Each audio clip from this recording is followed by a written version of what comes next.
اعوذ باللہ من الشیطان اللعین الرجیم بسم اللہ الرحمن الرحیم۔ السلام علیکم ناظرین، قائم ٹی وی کے پروگرام رخ کربلا کے ساتھ ذاکر اہل بیت سید محمد وحاج زیدی حاضر خدمت ہو۔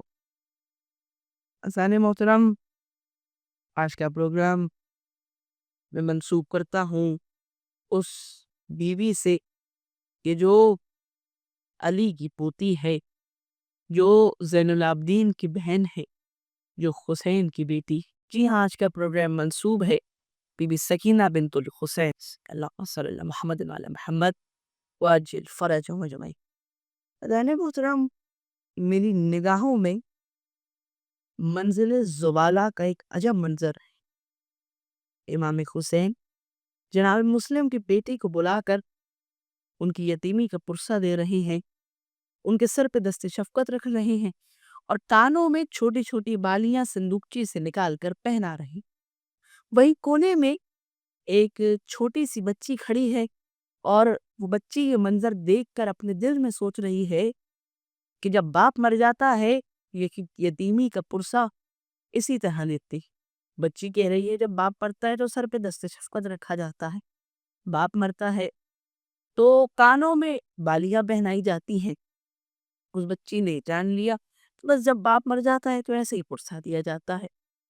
جب 10 محرم کو امام حسین کو شہید کیا گیا تو اس وقت بھی یہی بچی یہ منظر سوچتی تھی، یاد کرتی تھی اور کہتی تھی کہ مجھے کچھ ہی دیر بعد کوئی پرسہ دے گا۔ بچی انتظار کرتی رہی، بالآخر وہ وقت آیا کہ جب بچی کو پرسہ دینے کی باری آئی، لیکن بچی کو پرسہ لاتے ہی کس طرح دیا گیا؟ بچی کے سر پہ کسی نے دست شفقت نہیں رکھا، بلکہ بچی کے سر سے چادر چھین، کسی نے بچی کو بالیاں نہیں پہنائی، بلکہ وہ بالیاں جو بچی کو بابا نے دی تھی اور بچی کو پہنائی تھی، وہ بالیاں سکینہ کے کانوں سے نوچ لی گئی۔ کسی نے سکینہ کو یتیمی کا پرسہ دینے کے لیے تماچے مارے، کسی نے سکینہ کے کرتے کا دامن چلایا۔ بچی روتی رہی۔ عزیزانو، جانتے ہو اس بچی کو بابا کے سینے پہ سونے کی عادت ہے۔ جب شام غریبہ آئی تو بیویاں بچوں کو ڈھونڈتے ڈھونڈتے جب مقتل میں پہنچی اور آواز دی کہ سکینہ کہاں ہو، تو ایک لاش سے آواز آئی کہ اے بہن زینب، آہستہ، میری بیٹی سکینہ ابھی ابھی سوئی۔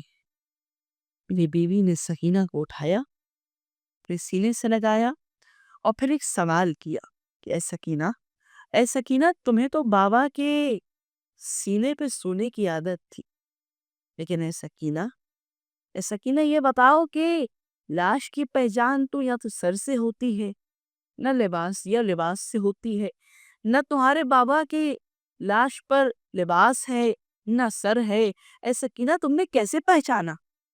بی بی فرماتی ہے پھوپھی اماں، جب میں مقتل میں بابا بابا کرتی پہنچی تو اس لاش سے آواز آئی الیہ الیہ یا بنیہ، اے میری بیٹی سکینہ آ میرے سینے سے لگ جا۔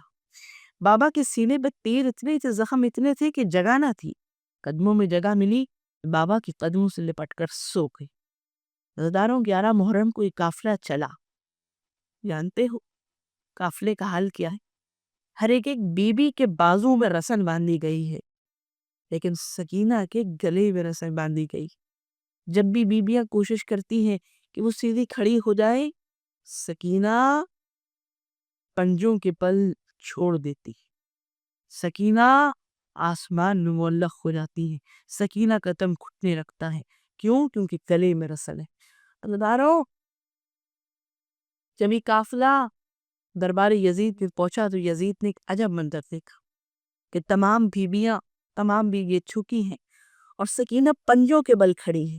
یزید نے پوچھا کہ کیا بات ہے، اس طرح کیوں کھڑی ہیں آپ سب، تم لوگ اس طرح کیوں کھڑے؟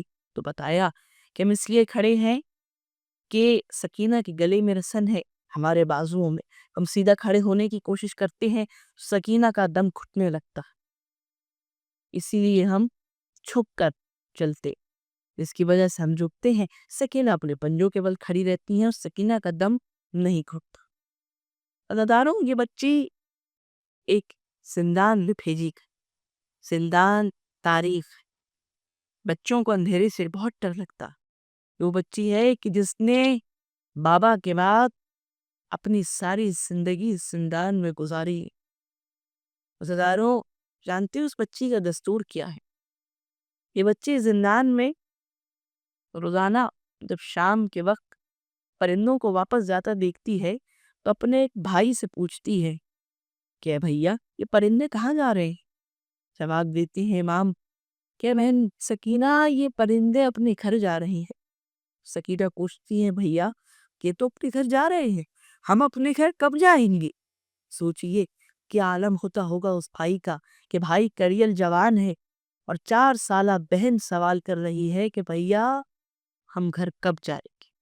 عزیزانو، بیوی کا دستور یہ ہے کہ بیوی روز دربار زندان کے دروازے پہ کھڑی ہوتی ہے اور بچوں کا آواز دیتی ہے، آؤ بچوں میں تمہیں کہانی سناؤں۔ بچے آتے ہیں، بیٹھتے ہیں۔ اب سکینہ بچوں کو کہانی سنا رہی ہے۔ یہ سکینہ نے زندان میں ایک مجلس برپا کر رکھی ہے جس کے سننے والے شام کے بچے، شام کی عورتیں اور شام کے مرد ہیں، اور ذاکرہ سکینہ ہے۔ بچے آ کر بیٹھ جاتے ہیں۔ سکینہ کبھی کہتی ہے کہ میں تمہیں آج اولو محمد کی کہانی سناؤں گی، میں تمہیں آج بھیا قاسم کی کہانی سناؤں گی، آج میں تمہیں بھیا لیپر کی کہانی سناؤں گی، آج میں تمہیں اپنے چچا عباس کی کہانی سناؤں گی۔ تو کبھی فرماتی ہے کہ آج میں تمہیں اصغر کی کہانی سناؤں گی۔ رضانوں، جب بچے آ کے بیٹھتے ہیں بچے وہیں بیٹھے رہتے ہیں، بچے اپنی جگہ سے اٹھتے نہیں ہیں۔ مائیں اپنے کام کاج سے فارغ ہو کر جب گھر پاس پہنچتی ہے دیکھتی ہے بچے گھر میں نہیں ہیں، بچوں کو ڈھونڈتی ہے، دیکھتی ہیں کہ بچے زندان کے باہر سکون سے بیٹھے ہیں، مائیں بھی جا کر بچوں کے پیچھے بیٹھ جاتے۔ مرد گھر پہنچتے، مرد دیکھتے ہیں کہ نہ گھر میں بچے ہیں، نہ ان کے ازواج ہیں، نہ مائیں ہیں نہ بہنیں ہیں۔ مرد ڈھونڈنے نکلتے ہیں، مرد بھی دیکھتے ہیں کہ ان کی مائیں بہنیں، ان کے ازواج، ان کے بچے سب ایک جگہ زندان کے باہر بیٹھے، وہ بھی بیٹھ جاتے ہیں۔ زندان کے اندر سے سکینہ بچوں کو کب مستقل شہادت کی کہانیاں سنا رہی ہوتی۔ ایک روز ایسا آیا کہ یہی بچی اپنے بابا کو یاد کر کر مستقل رو رہی، اتنا روئی کہ بالآخر یزید نے کہا کہ لاؤ سر حسین سکینہ کو دے دو۔ سر حسین سکینہ کو دیا گیا۔ بابا کا سر ملنا تھا، بی بی نے اپنے نثار بابا کے نثاروں پر رکھی اور بی بی نے رونا شروع کی۔ بی بی اپنا ہر دکھ بتاتی جاتی تھی، روتی جاتی تھی۔ بی بی بتاتی تھی بابا جانتے ہیں آپ کے جانے کے بعد مجھے تماچے مارے گئے، بابا آپ کے جانے کے بعد میرے کانوں سے گوشوارے چھینے گئے، بابا آپ کے جانے کے بعد میرے کرتے کے دامن میں آگ لگائی گئی، بابا آپ کے چلے جانے کے بعد میری چادر چھین لی گئی، بابا جب آپ چلے گئے میرے گلے میں رسن باندھی گئی، بابا جب آپ چلے گئے مجھے تازیانے مارے گئے۔ عزیزانو، بچی اتنا روئی کہ بچی کی آنے کی آواز، رولے کی آواز بند ہو گئی۔ بلاخر جب بچی کافی دیر تک نہ روئی تو بچی کی ماں نے پوچھا کہ بیٹا سید سجاد ذرا دیکھو سکینہ کی آواز کیوں نہیں آ رہی، کہیں سکینہ خش کھا کر بھی ہوش تو نہیں ہو گئی؟ امام قریب پہنچی، امام نے دیکھا، امام فرماتے ہیں انا للہ و انا الیہ راجعون۔ امام فرماتے ہیں اماں جب بچے مر جائیں تو مائیں قریب نہیں آتی۔ عزیزانو، میرے مولا نے اندھیرے زندان میں بیوی کو غسل و کفن دیا۔ کیسا غسل و کفن دیتے؟ نہ زندان میں پانی ملتا تھا صحیح سے، نہ کفن ملا سکا۔ عزیزانو، حسین کو تو 3 دن بعد کفن ملا تھا، لیکن سکینہ کو زندان میں کفن بھی نہ ملا۔ وہ کرتا کہ جو سکینہ نے 10 محرم کو پہنا تھا، وہ کرتا کہ جس کا دامن جل چکا تھا، وہ کرتا کہ جو خون میں لت پت تھا، وہ کرتا کہ جس پر سکینہ کے خون کے نشان تھے، اسی کرتے کو بطور کفن سکینہ کو دیا۔ اور پھر ایک کہا خدا، سکینہ کی لاش اس کڑھی میں رکھی اور گڑھے پہ مٹی ڈال دی۔ میرا دل کہتا ہے کہ میرے مولا نے کربلا کی جانب امام حسین کی تربت کی جانب رخ کر کر کہا ہوگا کہ اے بابا حسین ذوالفقار سے اصغر کی قبر کھودنا بڑا آسان تھا، لیکن بندے تو 4 سالہ بہن کو ایک اندھیرے زندان میں دفنانا بہت مشکل ہے۔ عزیزدارو، بچے کی جو روز کہانی سنتے ہیں نا، انہیں عادت ہے۔ بچے اس دن بھی آئے، بچے آ تو گئے لیکن دیکھا کہ وہی زندان ہے، وہی جانیہ ہے، لیکن وہ بچی نہ ہے۔ بچوں نے دیکھا کہ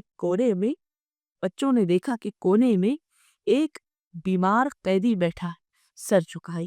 بچوں نے اس سے پوچھا کہ اے شخص وہ بچی کہاں گئی جو ہمیں روز کہانی سناتی تھی؟ اے شخص وہ بچی کہاں ہے؟ ہمیں بتاؤ، ہم اس سے کہانی سننے کو آئے ہیں۔ میرے بیمار مولا نے ایک قبر کی جانب، ایک مٹی کی ڈھیری کی جانب اشارہ کیا۔